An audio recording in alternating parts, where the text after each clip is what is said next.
This is the story about a boy from Henryville, Indiana. In 1895, when he was 6 years old, his father passed away.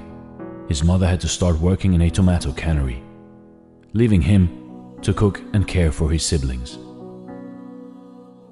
Life hit him hard at a very young age, and because of the difficult situation he faced, he had to work as a farmhand at the age of 10. When he was in 6th grade, he dropped out of high school and left his home. He started working as a painter of horse carriages. When he was 16, he faked his age to enlist in the US Army. After being honorably discharged a year later, he started working as a railway laborer and studied law at the nearby university, until he ruined his legal career by getting into a fight. He was forced to move back in with his mom and get a job selling life insurances. After some time, he got fired for not following orders. Some years later, he established a ferryboat company, and it was an instant success. Later on, he tried cashing in on his ferryboat business to create a chemical lamp manufacturing company, only to find out that another company was already selling electric lamps, much better than his company's lamps. All this hardship in life, but this guy wouldn't give up. He moved to work as a salesman for a tire company. But again, he lost his job when the company closed its manufacturing plant. By the age of 40, he met the general manager of an oil company, who asked him to run a service station for him. But the station had to close down again as a result of the Great Depression. That same year, the Shell Oil Company offered him a service station, rent-free, in return for paying the company a percentage of sales. He started operating the service station and also began to serve chicken dishes and other simple meals for people who were stopping by at the station. His pan-fried chicken soon became a favorite with the people of the area and made him famous in the region. A few years later, he took out the station and started a proper restaurant.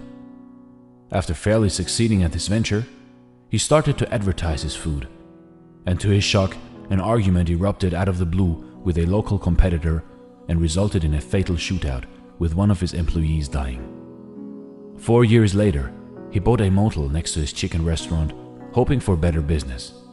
But it caught fire and burned down to the ground together with his restaurant. Yet this ambitious man rebuilt and ran a new motel with a 140-seat restaurant, until World War II forced him to close it down again. When war had ended, he tried selling his recipes to other restaurants. His recipe was rejected 1,009 times, when finally, in 1952, he sold his secret recipe, Kentucky Fried Chicken, for the first time to the operator of one of the city's largest restaurants. It quickly became a hit, and as a result, several other restaurant owners franchised the concept and paid him 4 cents per chicken. However, good times didn't last very long. His own restaurant was crippled when an interstate highway reduced customer traffic. He sold it and was left only with his savings and $105 a month from Social Security. So finally, he pursued his dream to franchise his chicken concept nationwide and traveled the US looking for suitable restaurants. He opened a new restaurant and a company headquarters in 1959. He often slept in the back of his car. He visited restaurants, offered to cook his chicken, and if the owners liked it, then he negotiated a franchise right. In 1965, at the age of 75, he was just getting started.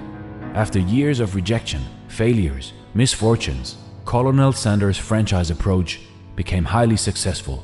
KFC was one of the first fast food chains to expand globally, opening outlets in Canada, UK, Mexico, and Jamaica by the mid-1960s. The Colonel remained the company's symbol after selling it. He traveled over 400,000 kilometers a year, visiting KFC restaurants and delighting customers around the world. At the age of 90, Colonel Sanders passed away. At that time, there were around 6,000 KFC locations in 48 different countries. In 2018, there were 22,621 KFC restaurants worldwide. If you are overwhelmed by rejection or discouraged by setbacks, Remember the story of Colonel Sanders, a 6th grade dropout, fired from multiple jobs, ruined his legal career, set back by the Great Depression, fire, and World War II. And yet, he became the world's most famous cook after reaching retirement age. Colonel Sanders, the creator of one of the largest fast food chains in the world, was many things. But above all, he was a great success story. With his story, we can learn that despite of thousands of rejections and misfortunes, how dedication, along with hard work, can create success, regardless of age. Thanks for watching, and stay blessed.